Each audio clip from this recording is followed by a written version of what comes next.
The Situation of Imperialism and Proletarian Perspectives by Cornelius Castoriadis. This was originally published in April 1954 in Socialisme ou Barbarie. Let's get cracking. The analysis of the current world situation, as presented in this review since its first issue, can be summarized in the following manner. The fundamental characteristic of the contemporary era is the struggle between the American bloc and the Russian bloc for the domination and the exploitation of the world. This struggle has its source in the inexorable necessity that drives the ruling class in each bloc, the American trust and the Russian bureaucracy, to enlarge its profits and its power, to assure for itself the exploitation of all humanity, to guarantee its predominant position against every form of foreign attack and any kind of domestic uprising. There is little chance that the proletariat might, by a revolution that would forestall war, overthrow the exploiting regimes of East and West, and therefore it is extremely probable that the struggle between the two blocs will culminate in a third world war. This war would accelerate tremendously the ripening of the conditions for revolution. The prospects for revolution are intimately tied to those of war. The period that separates us from war, whether short or long, ought to be used profitably for the construction of a vanguard organization which is indispensable if the revolutionary possibilities that will arise from the war are to be realized. This construction ought to begin with an ideological and programmatic rearmament, for without this, nothing lasting can be built up. The events that have followed one after the other since the beginning of 1953 seem to put this outlook into question. The slowdown in American rearmament, the changes in Russia following the death of Stalin, the new Russian attitude towards its relation with the United States, and the resumption of stalled negotiations, Germany. The sudden culmination of another set of negotiations that had made no headway for a long time, Korea, or some new overtures for discussion, Indochina. Finally, the revolt of the East German proletariat in June and the French strikes of August. These events incontestably form a whole whose signification at first sight seems to be the following: a slowdown of the race towards war, the attempt by both blocs to stabilize their relations, the working class's re-entrance onto the scene. To stop at this point, however, would be to replace the careful analysis of the present system of exploitation and of the proletariat with hasty conclusions and mere impressions. It would fail to draw from these events the lessons they contain, replacing Marxist criticism with a meteorology of political atmospheric conditions, a field in which the Trotskyists have become such successful specialists. We must, on the contrary, profit from this, quote, turn of events, end quote, whether they are apparent or real, in order to pose even more sharply the problems facing us and to explore more fully what may still be unclear. What has provoked these changes? Where can they lead to? Is there a real slowdown in the race toward war? Have the prospects for war been modified by it? In any case, what exactly does it signify? What is the underlying driving force of the struggle between the two blocs? Can their attempt to stabilize their relations succeed? What mode of coexistence can they achieve so long as war does not break out? What can the working class do during this period? What tasks are posed for the vanguard? These are questions to which we can give a response here. It cannot be done in a serious fashion, however, unless we reconsider certain theoretical points and review the development of the situation that preceded the events of the past year. Imperialism and war. The driving forces behind imperialist war. Lenin's concept of imperialist-era wars starts with an analysis of imperialism as a particular stage of capitalism. Imperialism is the era in which, on the one hand, capitalist economy and capitalist society are dominated by monopolies, where, on the other hand, the partitioning of the world among monopolies and the states the monopolies dominate already has been achieved.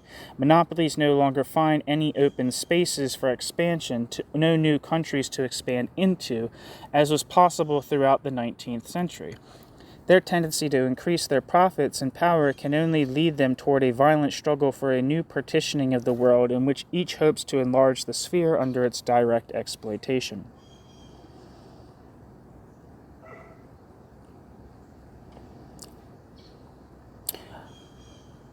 What does expansion mean for the exploiting classes?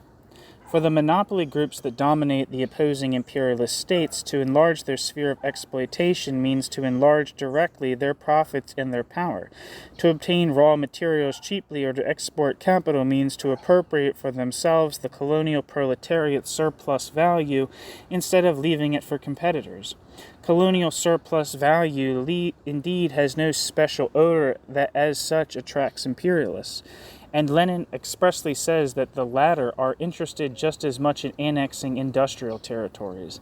In this struggle to enlarge profits, the possible sources of raw materials preoccupy the imperialists' attention practically as much as the real sources, and territories having no direct economic interest are fought over fiercely on account of their strategic interest. For being powerful is not an end in itself, but rather is the sole means in the capitalist world where, quote, all contradictions can be resolved only by force, end quote, of regulating the partitioning of the world's surplus value among the exploiters.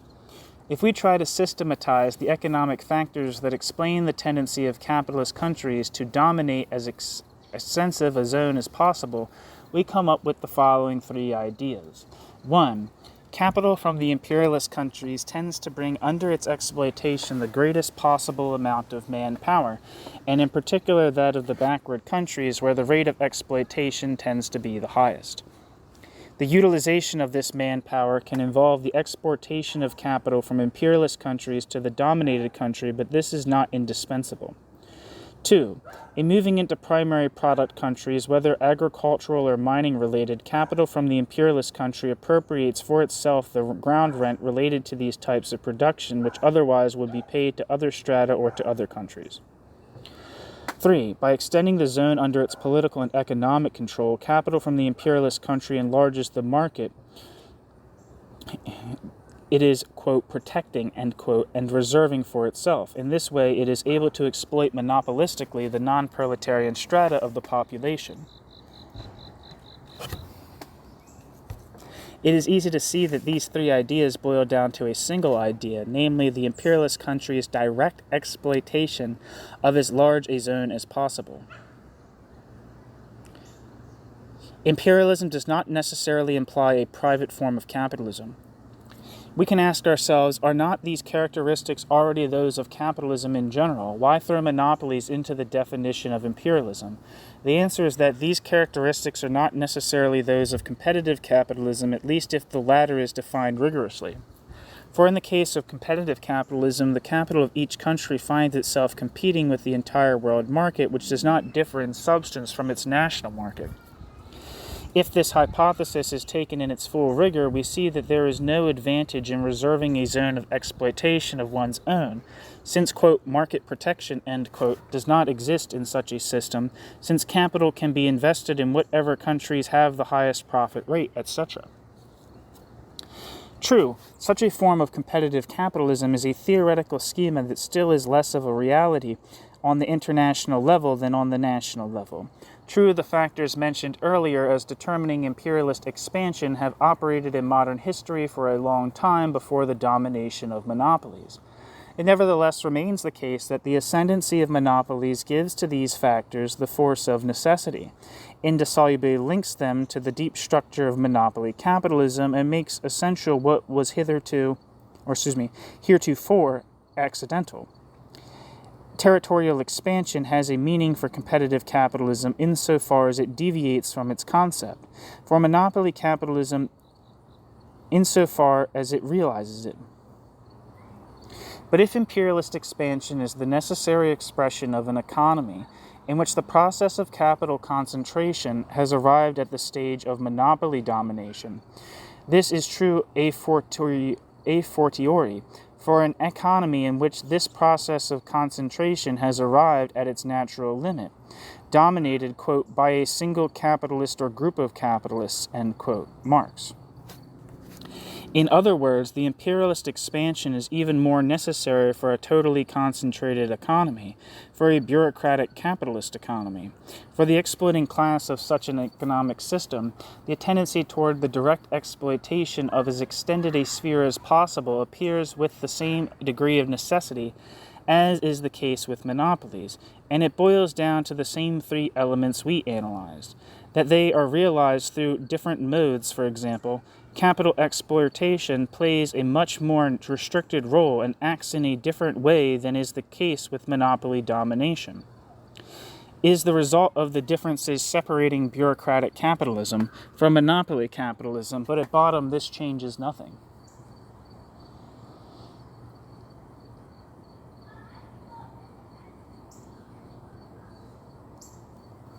We must strongly emphasize that the imperialistic features of capital are not tied to, quote, private or, quote, state ownership of the means of production, or to the existence of a, quote, free or, quote, planned market. In reserving for themselves a market, monopolies reserve for themselves the possibility of exploiting as consumers or as, quote, independent, end quote, producers the non-proletarian strata of a country. But the same process takes place if, instead of monopolies, there is an exploiting bureaucracy. In other words, this bureaucracy also can exploit, but only on the condition that that bureaucracy dominates. And Lenin's conception, which we summarized, has nothing to do with the theory of, quote, outlets, end quote, or the, quote, need to realize surplus value, end quote, as the eclectic interpretations sometimes put forth by certain Stalinists or Trotskyists would have us believe. These conceptions are based implicitly upon Rosa Luxemburg's theory of accumulation, which is erroneous. Unfortunately, it is impossible for us to go into this point at length here. It is important, nevertheless, to say a word about the tendency of Stalinists and Trotskyists to resort to an unconscious form of Luxemburgism. Rosa's theory of accumulation implies that imperialist expansion springs from the inability of market capitalism to realize its surplus value at home. It therefore can be made to imply that imperialist expansion springs from the existence of a market and the market's anarchy, and therefore that statification and planning ipso facto render imperialism inconceivable. All that is completely foreign to the concept developed by Lenin, who saw in German imperialism in 1918 a, quote, organized and planned state capitalism, end quote. It expresses the same mystification as the idea that statification automatically abolishes classes and exploitation. Russia cannot be imperialist, they say, because it has no unemployment to export. As for manpower to import or to exploit wherever it is found, they do not say a word. The imperialist peace separating the two wars, both of which may also be termed, quote, imperialist, end quote, rests upon a balance of forces between imperialist groups or states, and it is the rupture of this balance of forces that touches off war, not a crisis or a, quote, economic impasse, end quote, as such. The latter can play a role either by modifying the pre-existing balance or by increasing the number of risks an imperialist group is willing to accept in entering into war, but it is not the cause of war whose underlying motives exist on a permanent basis. These motives can be neutralized only temporarily by the existence of a balance of forces.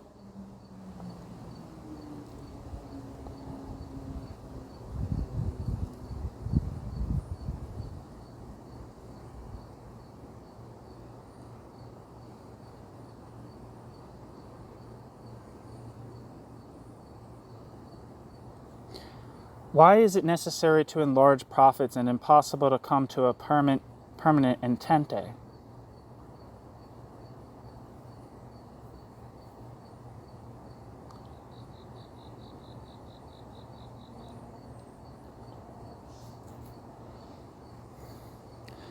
But whence comes the tendency of monopolies to enlarge, without limit, their profits and their power? And why could not an amicable arrangement between monopolies for the concerted pillaging of the earth be established and imposed forever? What Kautsky called, quote, ultra-imperialism, end quote. These two questions allow of only one answer. Clearly, as we already have recalled, being powerful is not an end in itself, but rather the sole means in the capitalist universe of safeguarding and enlarging profits. But in the monopoly's tendency toward enlarging profits, what matters is not the psychological impulse, the, quote, unlimited thirst for profit, end quote, although the latter exists and is one of the foundations of capitalist society, Profit is, in its turn, the condition for the capitalist's survival.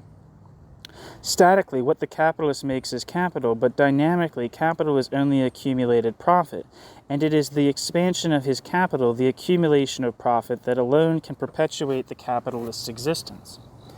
This is clear under competitive capitalism. The capitalist who does not accumulate a sufficient amount is ousted by his competitors. And what allows him to accumulate a sufficient amount is not bourgeois asceticism, but a larger volume of profits. The era of monopolies puts an end, in its essentials, to competition between enterprises of the same sector within a country, whether through the emergence of a monopoly in the real sense of the term, a single capitalist or group of capitalists who from then on dominate the sector, or by a cartel or an understanding between several enterprises still in existence, which already assumes in most instances a limited number of competitors. Nevertheless, this era is far from ending the struggle between capitalists. The struggle continues on the international level, where the emergence of a genuine monopoly is for several reasons the exception. It ceases to exist only with the erection of international cartels, in other words, with the compromises that mark off the respective spheres of exploitation of national monopolies. Such compromises, however, are in essence temporary. As Lenin showed in his refutation of Kautsky on, quote, ultra-imperialism, end quote, the basis for these compromises is the relation of forces between the participants at the moment the compromise is reached. But this relation of forces is perpetually evolving. Those who have gained the advantage through this evolution will put the compromise back into question by demanding a new, more favorable partitioning, and as each revision makes the position of the strongest even stronger, it is bound to happen that a moment will come when the others repudiate this revision, for in the long run it can only lead to their total ouster. Ultimately, a settlement can only come about through force, economic war, or total war. Thus, no compromise can last forever, and everyone knows it. All anyone can do is prepare for the moment when it will be put back into question through peaceful means or through violence, and all anyone can do to prepare for it is to accumulate and increase one's economic strength and overall power from here on out. The struggle between capitalists and groups of capitalists goes on. The need to accumulate and the need to increase profits does not let up. The areas they control and the populations they exploit continue to be controlled and exploited. All this continues to the same extent as, and even more so than, under competitive capitalism. It continues even more so, for now the struggle ceases to be merely an economic struggle. For each, quote, temporary stabilization, end quote, each economic compromise, each period of peace is utilized by each side only as a new plateau, another stepping stone allowing it to recuperate, consolidate, extend, and organize its forces with an eye towards a subsequent attack. Since these forces grow at unequal rates among the various adversaries, a moment comes when the preceding period of, quote, stabilization, end quote, crumbles, and it starts all over again. Imperialist war is a stage in the process of worldwide concentration. But does this struggle start again and again ad infinitum, and in particular, does it always start over again in the same fashion? Can we say that as long as the revolution is not victorious, quote, an indefinite number of imperialist wars, end quote, an indefinite number of new partitionings of the world, end quote, will follow one after the other? Does not each war permanently eliminate a whole batch of competitors, just as each crisis permanently eliminates a whole batch of capitalists? And does not each war create a situation that is in part irreversible? Yes, certainly. And we must now add to Lenin's conception, which till this point we have merely been summarizing, by examining the profound transformation of imperialism that itself has been brought about by imperialist wars, and by taking into account the very effects of the process we have just described. Through these wars, there is a progressive elimination of competitors and domination by an increasingly limited number of imperialist states. A profound transformation of imperialism, therefore, takes place. Every compromise, every peace treaty can be put back into question. This, quote, putting back into question, end quote, being war itself. But from war there emerge situations that no longer can be put back into question. There are ultimate defeats and unassailable accumulations of power. It no longer is just a matter of dividing up colonies in backward regions. What is now at stake is domination over imperialist countries by other incomparably stronger imperialist countries, and as long as the proletarian revolution does not intervene, this process must end in the domination of the world by a single imperialist state, a single group of exploiters, not through a peaceful entente or entente. That's how I say it. How do I say it again?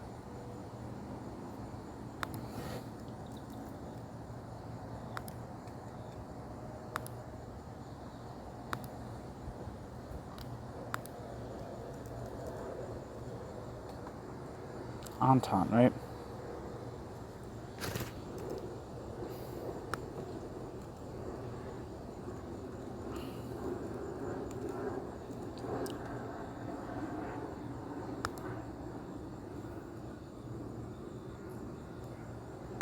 Entente. Old habits die hard in this. Not through a peaceful entente between various states, but through violent struggle and through the extermination or submission of the weakest. We therefore must deepen Lenin's definition and see in the wars of the imperialist era decisive moments in the process of worldwide capital and power concentration, not simply some struggles for new partitionings of the world, but advancement toward the all-embracing domination of a single exploiting group. And clearly in this sense we have not had, quote, a number of imperialist wars, end quote, but rather each war has represented or will represent a very distinct step in this process of worldwide concentration. It will be useful to shed more light on this conception with a short historical review. The Russo-American struggle for world domination. The First and Second World Wars. The First World War aimed at a new partitioning of the world, and it was able to realize its objective. The imperialist powers of the Entente stripped the central empires of their colonies and zones of influence, gave their will the force of international law through the Treaty of Versailles, and established upon their victory a new relation of forces that in its turn guaranteed the results of this victory. An illusory guarantee. 20 years later, Germany, which had been crushed in 1918, recovered enough of its strength to put everything back into question, crushing France in its turn and conquering Europe. Germany's conquest and organization of Europe, as well as the requirement of, quote, unconditional capitulation, end quote, showed that this Second World War no longer aimed at just a new, quote, partitioning of the world, end quote, but the total extermination of one of the two opposing camps. Its objective was the domination of the world by a single imperialist bloc. But this objective of exclusive world domination could not be realized. War was waged against Germany. In hindsight, this can only seem to be a misunderstanding or an anachronism. For while in Europe the relation of forces was changing rapidly and spectacularly in favor of Germany and against France and England beginning in 1913, it was changing much more thoroughly on the world scale against the European imperialist powers and in favor of America and Russia, which already in 1939 were the sole serious candidates for world domination. It may appear that in saying today that from 1939 on, Russia was, with the United States, quote, the sole serious candidate for world domination, end quote. We merely have 20/20 hindsight. However, from 1930 on, Russia had, with an industrial base second only to that of the United States, a population greater than America's and more than double that of the, quote, Great German Reich, end quote. The, quote, Great, end quote, German Reich. Above all, it had a social system that, far from being especially fragile, as both the bourgeoisie and Trotskyists thought, was much more solid and effective than that of its adversaries. Indeed, its strength was multiplied by its ability to create social and political currents in bourgeois countries, which were both deeply rooted in national life and fiercely pro-Russian. This never was the case with any, quote, classical, end quote, imperialist country. The Second World War, therefore, posed in reality the problem of world domination, but it was not able to resolve it. Its outcome lay in the elimination of the secondary candidates, Italy, France, Japan, England, Germany, who were decisively reduced to the role of clients of American imperialism. Left face to face were the two true protagonists, Russia and the United States. The character of the Second World, quote, peace, end quote. From this fact, it follows directly that World War II could not end in genuine compromise, even a temporary one. The First World War aimed at settling the relations between Germany and the powers of the Entente.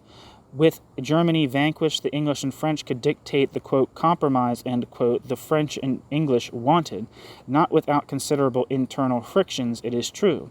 Consolidate the relation of forces resulting from the German defeat and make the Treaty of Versailles incontrovertible for a certain period of time. Nothing like this came out of the Second World War. One could impose all the conditions upon Germany that one could imagine. So what? There was no difficulty in that. The difficulty lay rather in finding a solution to the problem of Russo-American relations. These relations, however, were not discussed during the war. Neither of the two adversaries had acquired enough force. Neither of the two adversaries had acquired through force the possibility of imposing its will on the other. The test remained to be done. For a whole series of reasons, the true test, which would have been the prolongation of the war as a Russo-American war, did not take place. This is why, even in the interlude between the Second and Third World War, proves in the end to be much longer than the one separating the first from the second. Its character will be completely different. There will be no temporary stabilization, no compromise established upon a clearly defined relation of forces, demonstrated by a clear show of arms and consolidated to an even greater degree by the provisions of the compromise itself. Rather, there will be a series of transitory modi vivendi, changing along with the perpetually fluctuating relation of forces, the highly unstable balance that rests upon the presumed equality of the adversary's forces. It also will be extremely difficult to settle points of dispute left over by the war because of the uncertainty over the amount of pressure each can exert upon the other in order to force it to back down. An indefinite period of equilibrium between the two blocs is impossible. But if the war that ended in 1945 could not establish the objective bases for such a compromise, might not a series of frictions, partial conflicts, tentative efforts, and negotiations establish a compromise? That compromise. In the absence of an incontestable superiority of one over the other resulting from a military victory, could not the mutual recognition of a presumed balance of forces lead to settlement? In the abstract, such a settlement is not inconceivable. It could take the form of a rigorous separation of the world into two zones, one dominated by America, the other by Russia. Each of the adversaries would commit itself in actual practice not to go beyond its own boundaries or to intervene in one fashion or another in the other zone. Obviously, there must not be any territories omitted from this partitioning, for their subsequent fate could put everything back into question. Yet it is clear that such a situation could only be temporary, and that eventually it would lead again to open conflict as soon as the real or presumed balance of forces was upset. To see this, it suffices to examine the real bases of the balance of forces between the Russian bloc and the American bloc. In doing this, we will be able to understand how rapidly they are, by their very nature, changing, and how far they are from being capable of supporting a lasting settlement of Russo-American relations.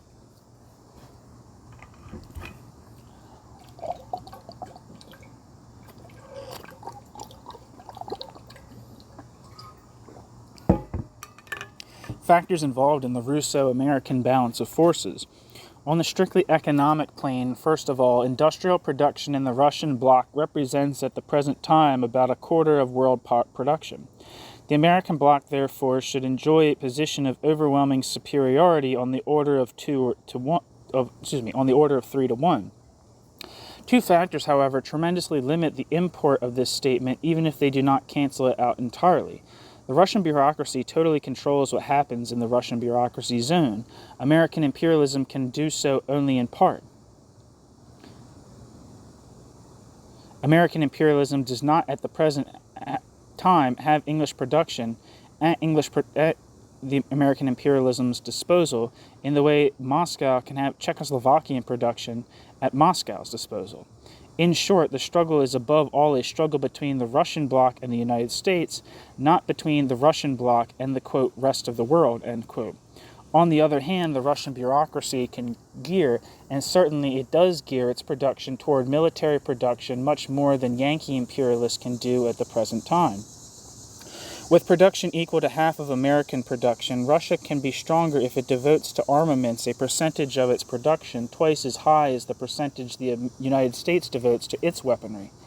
Despite that, America's potentialities could get the upper hand if given enough time, but nothing guarantees that it will be given the requisite amount of time.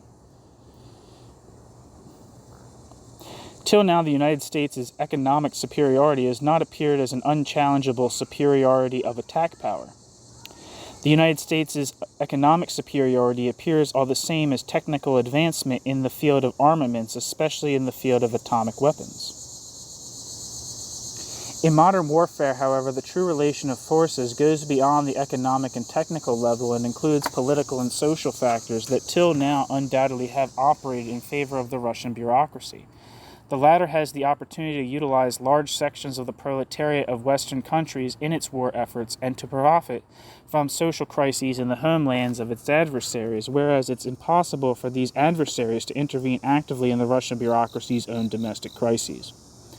Finally, the decisive relation of forces is not the one that will exist at the moment war breaks out, but rather the relation of forces that will be brought about by the outbreak of war itself. Specifically, real Russian strength is not Russia's present strength, but the strength Russia would have at its disposal if, after the first few months of war, Russia occupied, as is likely, continental Europe and the most important territories of Asia.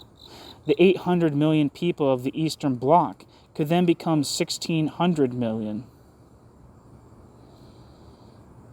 And the Americans would find themselves in the company of Peron and Milan. Perpetual modification of these factors.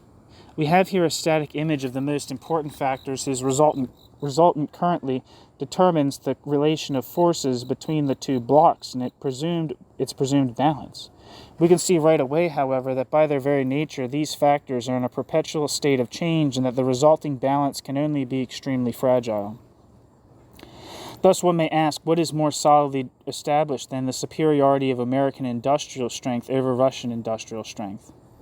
However, the fact that that Russian production is developing at a much more rapid pace than American production constantly alters the relation of forces. It is merely a platitude to say that if these different paces of development are maintained, Russian production would one day surpass American production, but we must also be aware how relatively short this space of time is. Within 11 years, a quantity that increases 10% a year catches up with a quantity that is initially twice as large. But that increases only 3%. It catches up with the quadruple of the first quantity within 22 years. Get the fuck away from me, yo.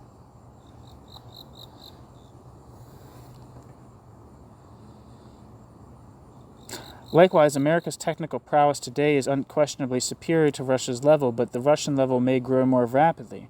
Very complex factors, and not all of them are rational, are at work here. There is, however, a decisive one favoring the Russians. Simply put, it is their ability to profit from the technical advances of the Americans themselves. Even with a less effective spy network, the Russians still would learn something from the Americans, the inverse not being, we assume, true.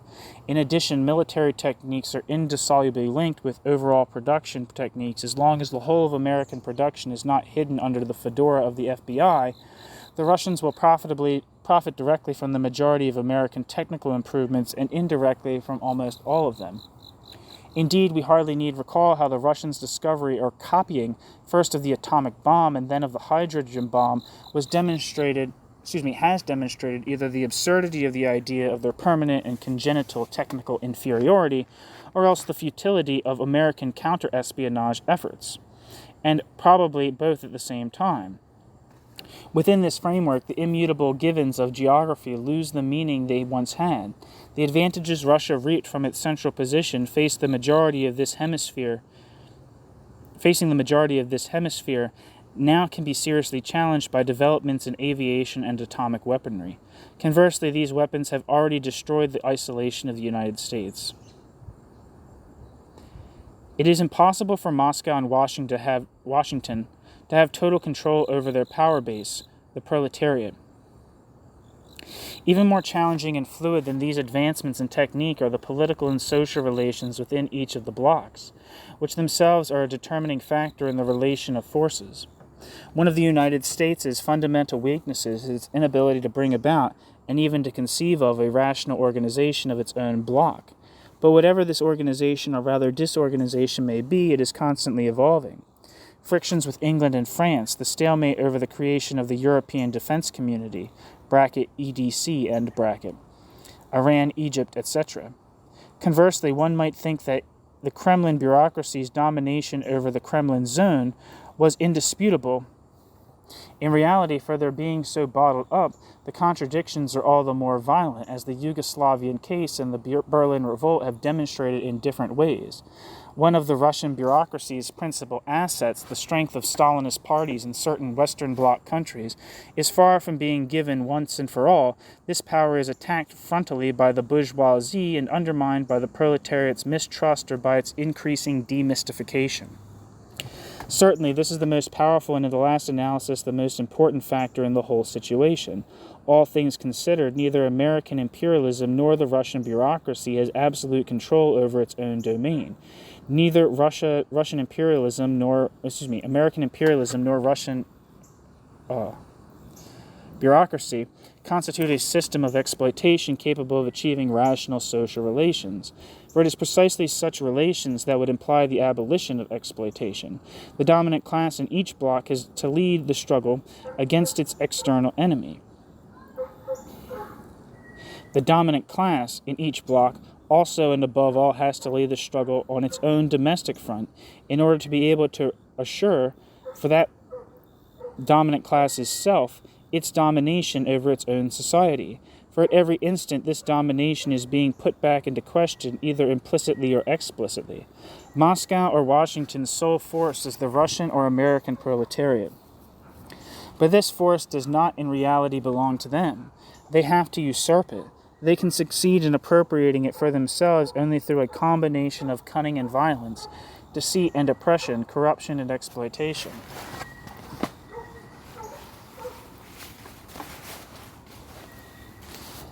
At the same time,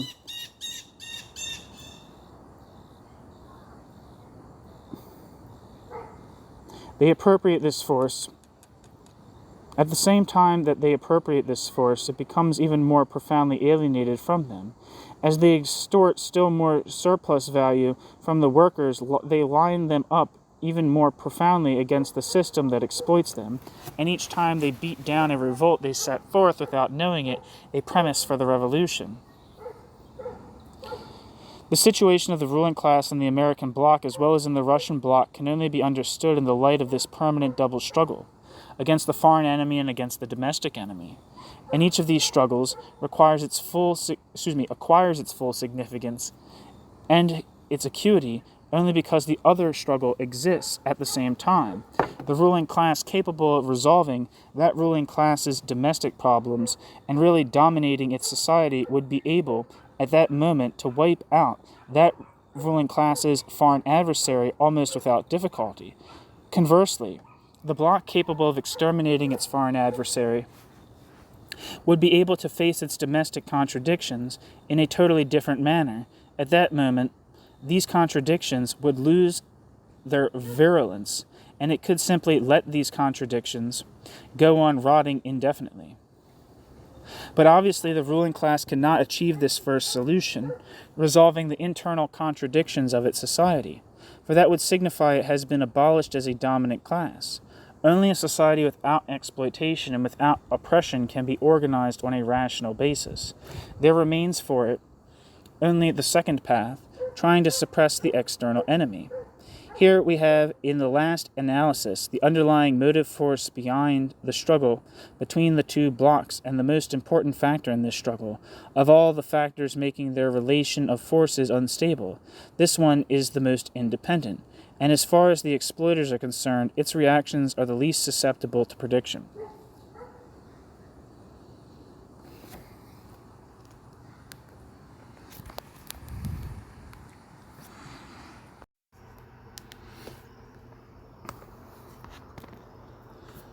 Relationship between the class struggle and the race toward war.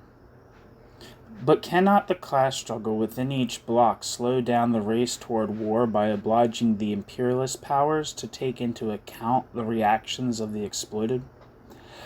Can it even go further and by means of revolution, quote, preceding, end quote, this war, abolish the system of exploitation and thus war itself? We have said in this review that the inability of each of the blocs to surmount its internal contradictions, and the latter will follow in the last analysis, from the proletariat's resistance to its being exploited, has conditioned the turnabout in their policy in 1952 to 53. But this interpretation has nothing to do with the idea that a, quote, accretion, end quote, of resistance to oppression on the proletariat's part can postpone imperialist conflict indefinitely. This idea, which serves as the foundation for the reformist conception that working class, quote, pressure, end quote, might be capable of preventing war indefinitely, a conception taken up on occasion by the Trotskyists, is a mystification. Indeed, it is one thing to say that given such circumstances, the imperialist powers' inability to completely dominate their societies has obliged them to take a step back on the road toward war, which happened in 1952 to 53, and it is another thing to say that such a situation would last indefinitely. That would assume that class war can remain indefinitely in a state of equilibrium on the point of a knife. The fact that they have been obliged to take a step back at the first stage means that the imperialist powers are actively preparing to totally foist themselves upon the proletariat during a second or third stage. Both the analysis and the experience of a century of working class struggles show that this class struggle in capitalist society can only end in working class defeat or in revolution. The second possibility, therefore, remains to be examined, that a revolution previous to the war suppresses the prospects for this war. Certainly any forecast we might make here does not involve matters of principle. On the basis of an a priori analysis, we cannot conclude that revolution is a certainty or declare it absolutely impossible. But the examination of the concrete historical situation shows that a revolution previous to war is extremely improbable. Indeed, the two fundamental presuppositions for a victorious revolution will be given on a world scale only when there is war.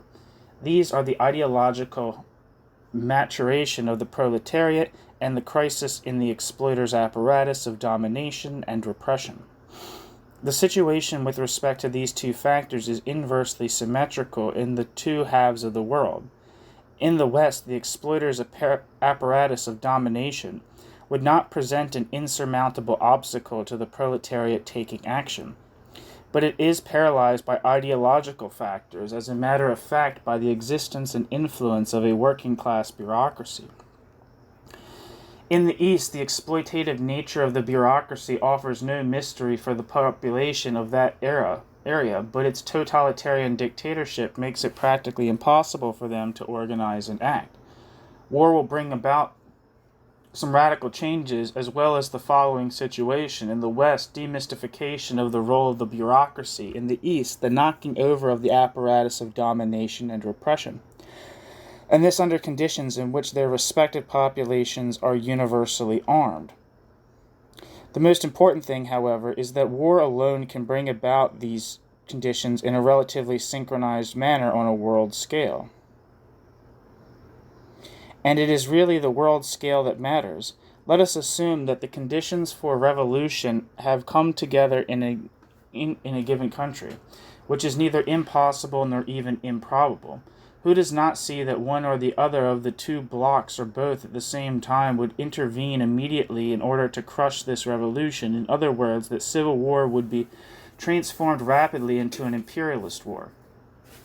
Who can think that the Americans or the Russians would allow a proletarian revolution to take power and hold on to it in France, in Italy, or in Germany?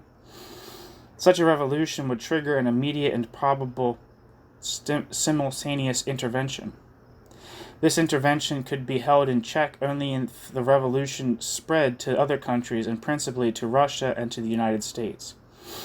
Each bloc's attempt to intervene in movements taking place on its adversary's turf would rapidly turn the situation into a general conflagration, and this conflagration alone would tend to, in return, to create the conditions for a general revolution. It is therefore possible for war and revolution to be closely woven together from the outset, but it is highly improbable for the revolution, spreading like wildfire over the planet, to overthrow the power of the exploiters without further ado. These last considerations show that the class struggle can, in an extreme case, accelerate war rather than slow it down, but at a deeper level it remains true that, independent of its, quote, conjunctural, end quote, effect upon the relations of the two blocks, in one sense or the other of this word, the class struggle is, in the last analysis, both the condition for and the driving force behind their struggle, and the most important factor in the instability of their relation of forces. It also is the factor that makes it impossible for the Russians as well as for the Americans to establish and maintain a rational strategy and policy toward their adversary.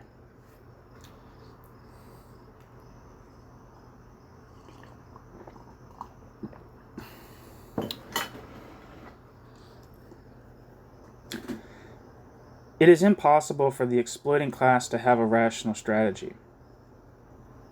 The same factors that tend more and more to give to strategy a predominant place in the life of contemporary society are also tending to take away its rational basis. To see this, we need only compare the nature of strategy in the modern world with that of past centuries.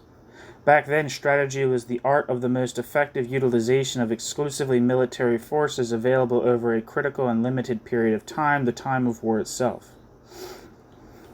The industrialization of war and its corollary, the militarization of society, have, as well known now, made total war in a twofold sense. It is total, first of all, quote, in space, end quote, in the sense that it concerns social activity as a whole, from production to ideology, but it is also, and here we have a feature that usually is less emphasized, total, quote, in time, end quote, in the sense that neither are the forces to be utilized thought of any longer is given. They are conceived rather as something that can and should change in terms of changes in strategy. Nor is the period covered by this strategy limited any longer by, quote, war, end quote, in the narrow sense of the term, for now this period encompasses all of the future. Strategy therefore becomes the art of developing on a permanent basis and in the most effective manner a society's entire set of forces with a view toward conducting total war against another society that proceeds in the same manner. The repercussions of such a modification of strategy are enormous. The instrument of war formerly was the army, a tool that could be improved, that had to be utilized according to particular rules following from its very nature and its mission. But about it one knew in the final analysis virtually everything concerning its value and what could be expected of it. Today the instrument of war is society as a whole, and social contradictions and the fluidity of social relations have suddenly been transposed into the very center of strategic concerns. Formerly, technique certainly was evolving, but it followed a pace that today seems little different from immobility. Today, weapons are outmoded even before their prototype can be tested, but at the same time, their perfection also requires research and development stretching over years. And this research and development phase has to be planned in advance too. In short, strategy today involves the total control of social activities and planning of these activities over the span of many long years. This means, first of all, that politics, strategy, and economics are tending to become identical with each other. This also means that a country's strategic orientation as well as the actual application of its strategy and practice become determining factors in the development of society. Hence, whereas strategy formerly was limited in its rationality only by a certain unforeseeability of natural conditions, which now has been almost completely eliminated, or else by one's adversary's strategy, which, since it tended to be rational itself, was similar to one's own strategy, and therefore its relations could be reckoned upon and integrated as one element of the overall situation. Today it suffers a loss of internal rationality, for its very own instrument is itself tending to elude its control. Control used to be possible insofar as the instrument of war, the army, was isolated from the society from which it came, insofar also as one worked on the basis of the same techniques over dozens of years. This no longer is possible today, for neither of the adversaries can exert total control over its own society, nor can either foresee the developments in its own techniques. We must conclude from this that there is an insuperable tendency within each bloc to increase the rational basis of its strategy by increasing the degree of control each bloc has over society and society's development. But insofar as deep down this tendency is held in check, even if it ends up asserting itself in an external superficial way, the strategy of each bloc, like that bloc's policy, can only end up being simultaneously incomplete and modified under the constant pressure of factors that are in fact external to it, i.e. empirical. Let us sum up. A stabilization of relations between the two blocs is impossible. Stabilization of relations between the two blocs is impossible even in the sense of a, quote, temporary stabilization, end quote, i.e., in the sense of a settlement that cannot be brought back into question for a certain amount of time. Conjunctural compromises, on the other hand, whether those conjunctural compromises are implicit or explicit, are possible and even likely based upon a given configuration of the relations of forces. Conjunctural compromises, duration, can be short or long, their extent broad or narrow, but in any event, these conjunctural compromises are essentially transitory, for they can rest only upon the relation of force at a given moment, and this relation of force is by its very nature unstable and shifting. Nothing can be said in advance. The history of the last few years, and particularly that of 1953, amply shows this. Russo-American relations, 1945 to 1952.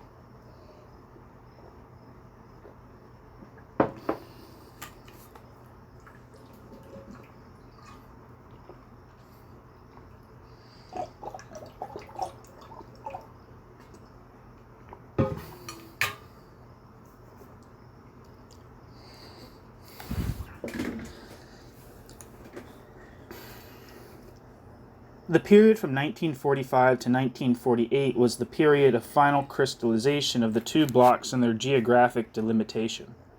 In Europe as well as in Asia, the war had left behind economic, social, and political chaos. The, quote, zones of influence, end quote, defined at Yalta and at Potsdam could be clear-cut on the map,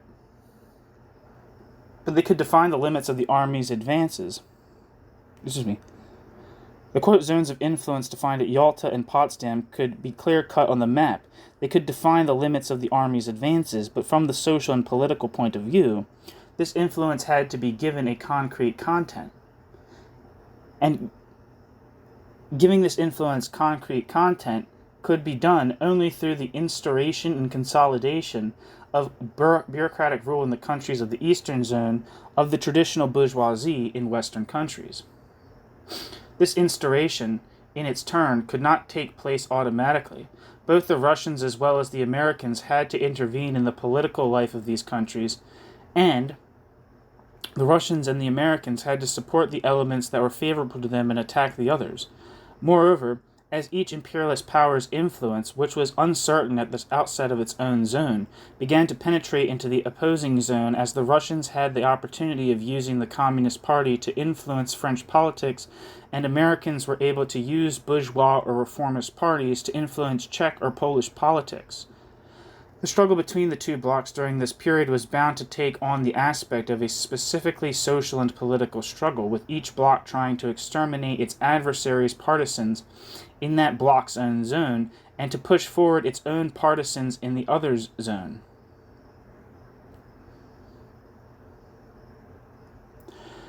The process reached a broad plateau in 1947 to 48, the failure of the November-December 1947 strikes in France, the March events in Prague, then the Italian elections in May 1948 brought about the consolidation of Russian or American power in the most disputed countries, and the American intervention in Greece starting in 1947 left little doubt as to the fate of this country, where civil war nevertheless only came to an end 2 years later in August 1949.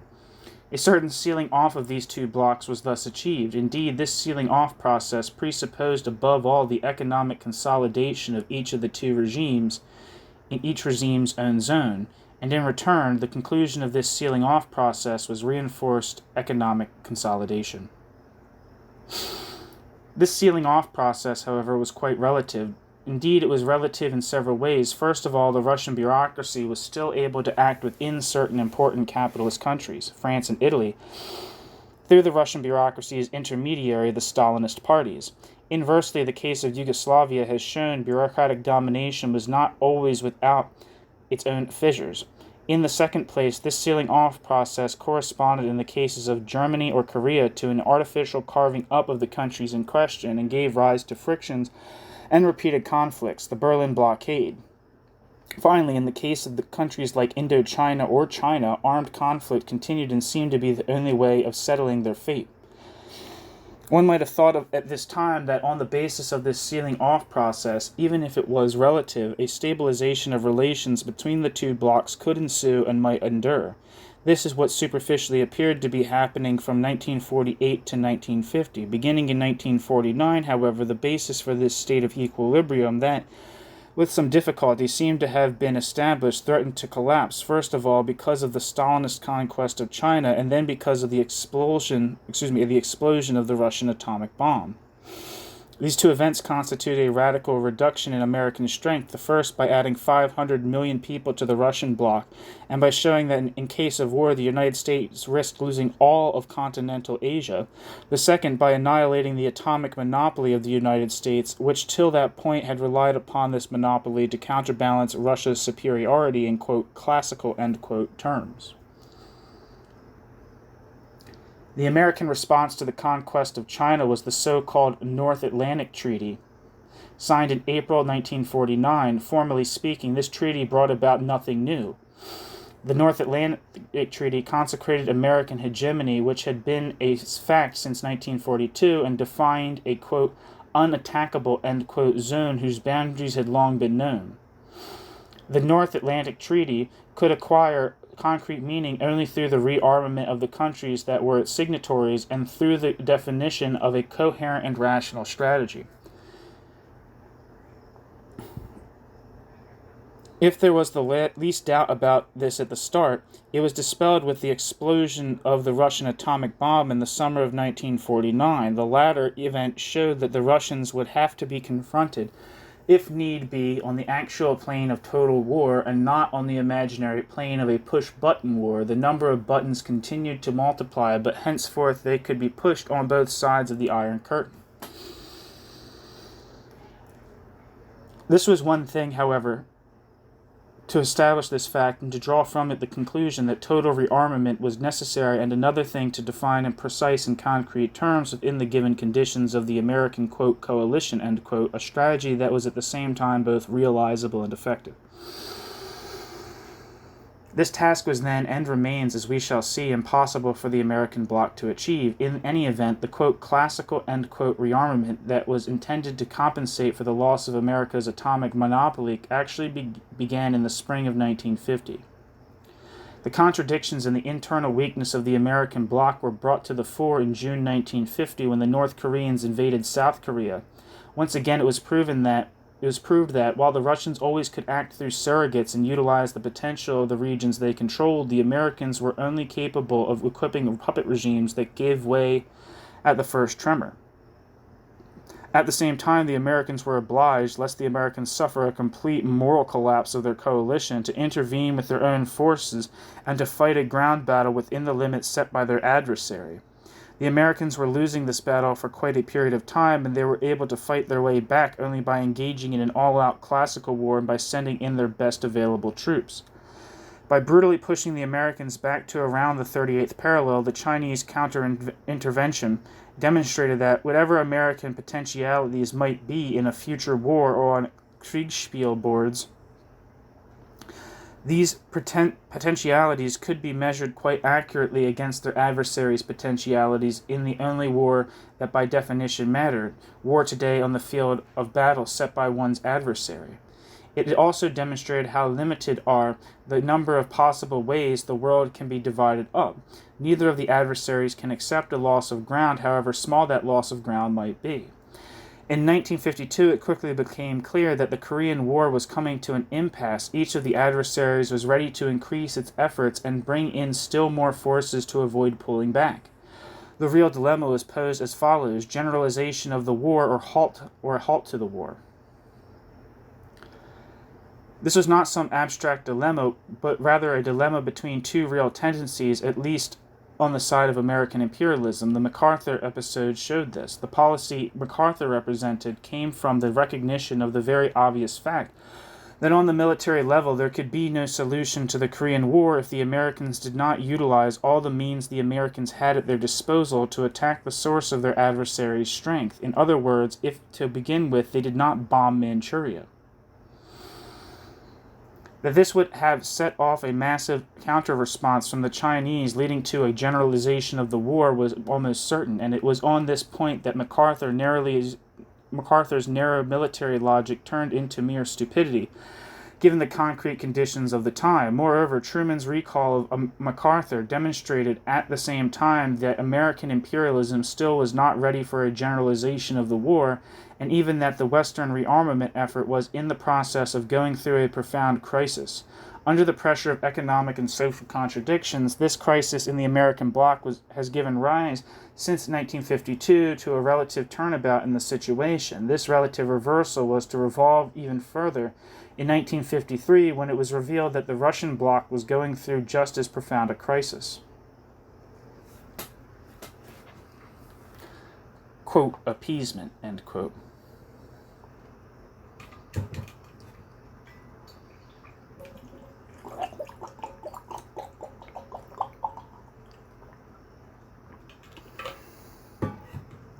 The crisis of Western rearmament.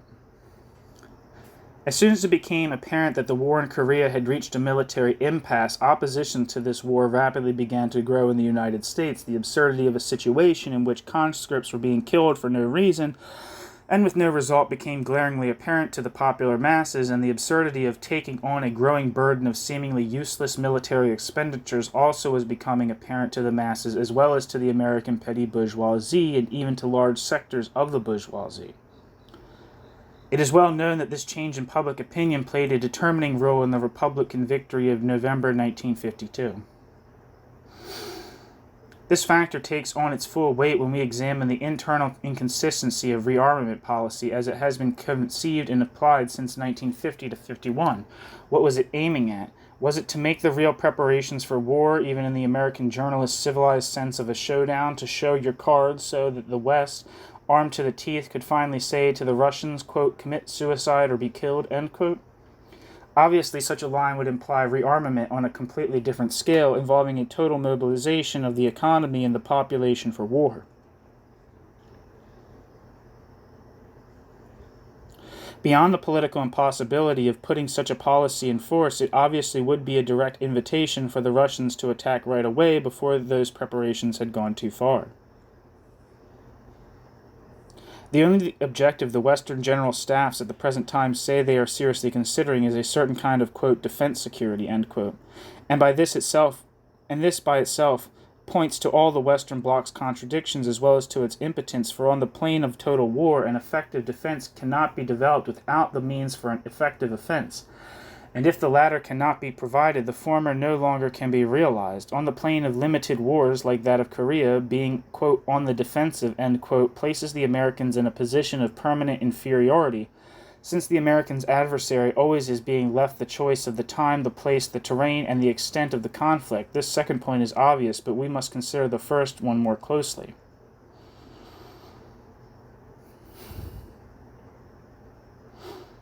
The important features of the strategic situation from the Americans' point of view are as follows. The Russians have at their disposal a significant ground force on the order of 150 to 200 divisions, to which must be added the armies of the European satellite countries and the Chinese army. These forces could easily be doubled or tripled in a few weeks, preceding and following the outbreak of war. Moreover, their emplacement near Western Europe, the Near and Far East, and Southeast Asia gives them virtual domination over these regions, where a third of the world's population is found, along with what there is of industry in the Western Bloc besides American industry and of important raw materials, oil, rubber, tin, etc. The forces the American bloc can have at the American bloc's immediate disposal against the Russians are incomparably smaller, about 50 divisions at the most, and the principal reservoir thereof, the United States, is far from the main theaters of operation. Under these conditions, the Russians' occupation of these regions is practically assured in case of war, and the advantage the latter thus would gain in a drawn-out war would be, so to speak, unbeatable.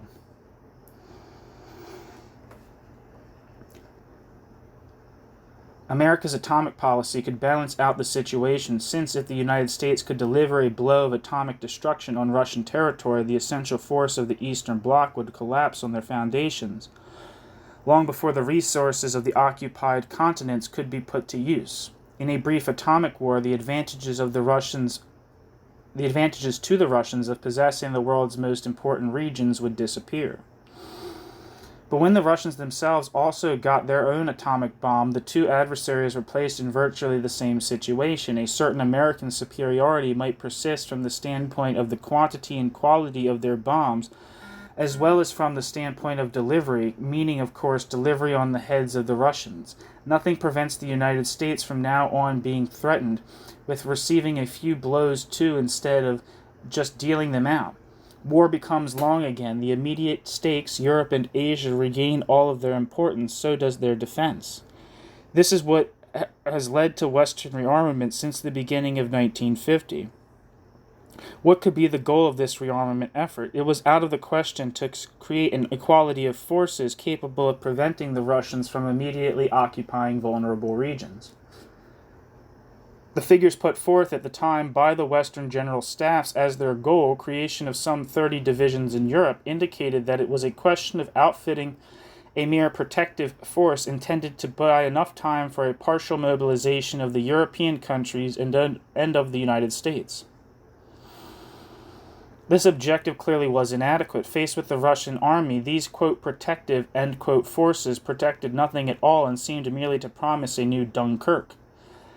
Assuming there was time for it to take place, the, quote, mobilization, end quote, of countries like France or Italy, where a third to a half of the population would be likely to fight for the Russians rather than against them, makes no sense. In the United States, mobilization always could take place by the time the Russians arrived at Gibraltar. This mobilization does not need, quote, protective, end quote, forces, but rather delaying actions. But at the same time, this inadequate rearmament effort was intolerable. The West's plans were, as Lamont said, with disarming moderation, quote, ridiculously exaggerated, end quote. This inadequate rearmament effort overwhelmed the economy of the United States satellites and created a growing reaction in the United States itself. It proved simultaneously effective at lining up these populations against their governments and ineffective at, quote, stopping the Russians, end quote. To the internal contradictions of this rearmament policy was added the growing reaction of the United States' largest satellite countries, and in the first place, England. Once the alarm of the Korean War and the intervention of the Chinese stopped sounding, and once they had made certain that Russians were not at all in the immediate future aiming at a generalization of the war, but rather were continuing their strategy of limited attacks on points where they had significant advantages, the European capitalists found the burden of rearmament intolerable. These economic difficulties can be appreciated fully only when seen in connection with one of the situation's fundamental and permanent factors, the contradiction of the rearmament policy, now seen from the standpoint of the United States European satellites, the fundamental divergence between the war aims of the various European bourgeoisies and those of American imperialism. For the latter, the goal of a war would be the extermination of Russia. For the former, it would be to avoid being occupied. As a consequence, the entire American strategy, in its substance, has to be oriented toward the periphery. It uses Europe as a, quote, glacis, end quote. Like we said, that's a term for occupied, Soviet-occupied Eastern Europe that a lot of people were using at this time, like a buffer zone, upon which to fight and from which to fall back in order to win time. For the American General Staff, Europe's usefulness lies in the delaying actions that can be fought from there. Then it will be a matter above all of preventing the Russians from utilizing Europe's industrial and human potential, or what will remain of this potential. For the European General Staffs, it can only be a matter of defending territories. No matter what the scenario, this defensive approach probably is utopian. But from now on, in any case, it involves a military effort that of tottering European capitalism is totally incapable of providing. Unable to achieve what it needs in order to maintain an autonomous existence, i.e. total rearmament, which, however, would precipitate war, European capitalism is organically led toward the twin utopia of international appeasement and reliance on the United States' total nuclear supremacy, which is supposed to hold the Russians back through fear of reprisals. In short, since the second half of 1952, the West has been forced to betray the fact that it was incapable of sustaining a generalized war, that it was likewise incapable of increasing its military potential at the same pace, and that it wanted to get out of the impasse in Korea. This was confirmed by Eisenhower's electoral victory in November 1952, and the first budget he presented to Congress, February 1953, included a reduction in military credits compared with the amount projected by the Truman administration, which themselves already had been scaled down from the initial plans. At this very moment, Stalin's death allowed the crisis within the Russian bureaucracy to express itself overtly. The crisis of the Russian bloc. In October 1952, the 19th Congress of the Communist Party was held in Moscow. Beyond the ostentatious designation of Malenkov as the regime's heir apparent, this Congress basically did not lead to any new direction for Russian policy. This policy remained just as it was when it was defined in 1947-48, emphasis on, quote, capitalist encirclement, end quote, exclusion of any idea of a possible compromise with the West, and internal economic development centered on rearmament and heavy industry. Stalin's death set loose an extremely brutal change in this orientation. From March to June 1953, new measures followed one upon another, a 1/6 lowering of prices, official proclamations about the priority to be given henceforth to consumer industries, amnesty, affirmation of the Soviet citizens' individual rights and liberties. On the international plane, initiatives were taken to bring a conclusion to the Korean negotiations, and a number of diplomatic and commercial gestures of conciliation were made toward Western countries. This set of events raises several questions. Up to what point are these changes real, and up to what point do they merely express a mystificatory demagogy for domestic consumption within Russia and a temporary diplomatic maneuver for foreign consumption aimed at winning time? What is the underlying reason for these changes, and what are the limits? These questions are closely connected. We can respond to them only by considering the Russian bloc and its bureaucracy as a whole. To what extent are the international changes that have taken place real? Who benefits from the amnesty? Has there actually been a lowering of prices, or is it merely a ploy? And if they actually have been lowered, to what extent have prices been lowered? In other words, how much did the consumer gain? Have the promises about emphasizing the consumer goods industries been kept? How far has this change gone? Of course, it is impossible to answer these questions even with a modicum of precision if we start with primary source data, since what we know about Russia is only what the Russian bureaucracy wants to tell us. As a rule, it will say only what, quote, confirms, end quote, what it elsewhere claims it is doing. Only by indirect reasoning can we attempt to get a fix on the real character of these measures. It seems that there is an element of reality in these disputed, quote, reforms, end quote. First of all, this is because it is much more difficult, and it would be an extreme blunder to lie totally about clear-cut measures. Quote, the standard of living is increasing 5% per year, end quote, is the kind of statement no one can totally refute by mere individual experience. If, in contrast, it is said, quote, the price of bread sold in cooperatives is going down from 12 to 10 rubles, that of shoes from 330 to 275, end quote, it would be surprising unless one was aiming at inciting the population for it all to be untrue. Things may happen, and they always do, that greatly reduce the significance of the change. For example, bread might become darker, shoes might disappear for a few months from the stores, etc., but it would be difficult for there to be nothing to it at all. Likewise, insofar as they constitute a numerous group, and thus insofar as their relatives and acquaintances constitute a considerable portion of the population, the promise to free all non-political detainees sentenced to less than a certain number of years has to be accompanied by a certain number of actual releases, if only to create among those who do not see their friends and loved ones return the impression that they belong to a, quote, special category. Other apparently more, quote, substantial, end quote, data lead us in the same direction, but they raise some questions of interpretation. In the trade agreements with countries from the American bloc, which have increased in number over the past year, the Russians are now including many more consumer articles than heretofore was the case. They thus are trying to improve the supply of these articles in Russia, but to what extent are these articles intended to go to workers rather than to the privileged strata of the country? On the other hand, according to official Russian statistics, the number of workers jumped an unprecedented amount in 1953. Taking into account other possible factors for this change, we may conclude that around 1 million concentration camp prisoners are now counted among the paid workforce, but does that mean that they actually have been freed? We must recall in this connection that it is practically impossible to find them again in Russian population statistics. But the most important thing in judging what is of importance, the overall situation of the Russian bloc, is not the reality of reforms, but the fact that they have been proclaimed at all. Even if all this is just a matter of demagogy, pure and simple, the simple fact that the Russian bureaucracy has been obliged to have recourse to such demagogy has a fundamental significance. We have here something new. Obviously not the recourse to demagogy itself. From its very beginning, the bureaucracy has not been able to exist without mystification. Abroad, the emphasis has always been on the absolute degree of well-being achieved till that time. We are told how the Russian worker has been freed from exploitation. Domestically, the emphasis has always been on improvement in, quote, tomorrow's, end quote, standard of living. Once industrialization has been achieved, once the first, then the second, then the third plan has been carried out, once the Stalinist transformation of nature has been effectuated, etc. Quote, tomorrow there will be free lunches, end quote, Stalin almost had written his text for the 19th Party Congress. The radical change is that now Malenkov is obliged to say, quote, today we will eat a little better, end quote, and that he has been forced to recognize, at least implicitly, that till now the worker has been sacrificed completely and that the situation requires some immediate improvements.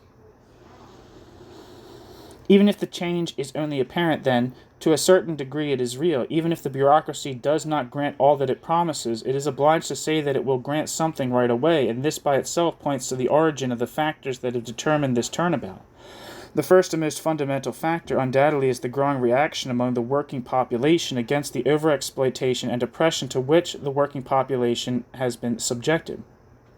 Under the conditions of totalitarian terror prevailing in Russia, this reaction cannot be expressed in the same way in which it is expressed in a, quote, democratic, end quote, country, but this in no way means that it cannot be expressed at all. There is nothing to prevent strikes from exploding from time to time in some town or factory, collective movements of protest from taking place in some workshop, all of these manifestations being ones about which, by definition, we can know nothing.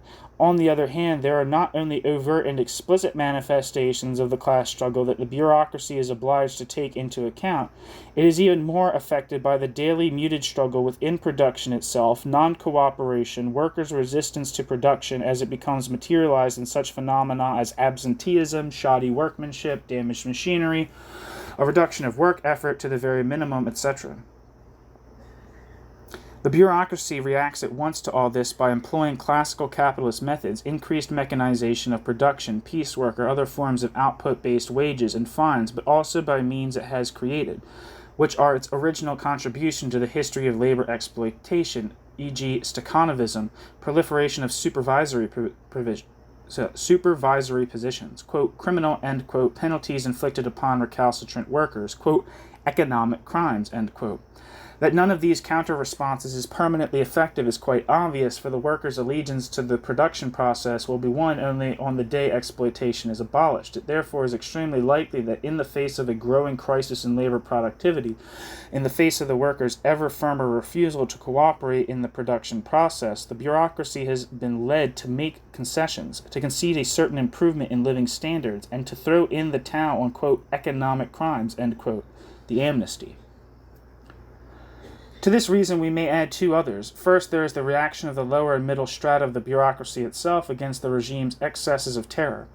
Once firmly installed in power and decked out with privileges, the large mass of bureaucrats must aspire to enjoy these privileges in peace and not under the constant threat of a purge or disgrace.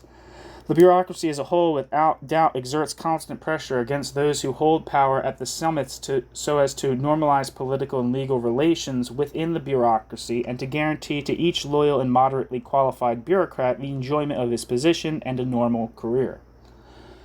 This pressure is bound to become objectively stronger as the bureaucracy becomes more stabilized in the bureaucracy's dominant position, and subjectively stronger as the bureaucrat feels less and less like a usurper of power and more like the ruler by divine right.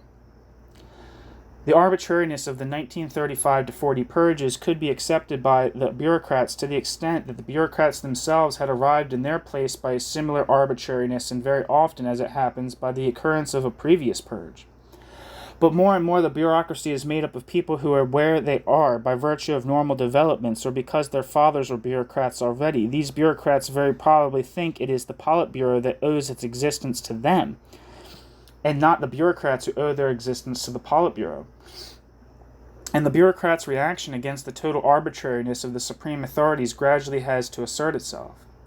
Finally, there are difficulties the Russian bureaucracy encounters in its effort to integrate and assimilate the satellite countries.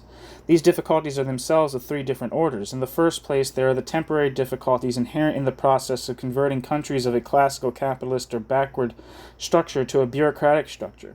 Resistance from peasants, the expropriated petty bourgeoisie, and middle-level functionaries of the old bourgeois society, the difficulties of creating in a short time a totally centralized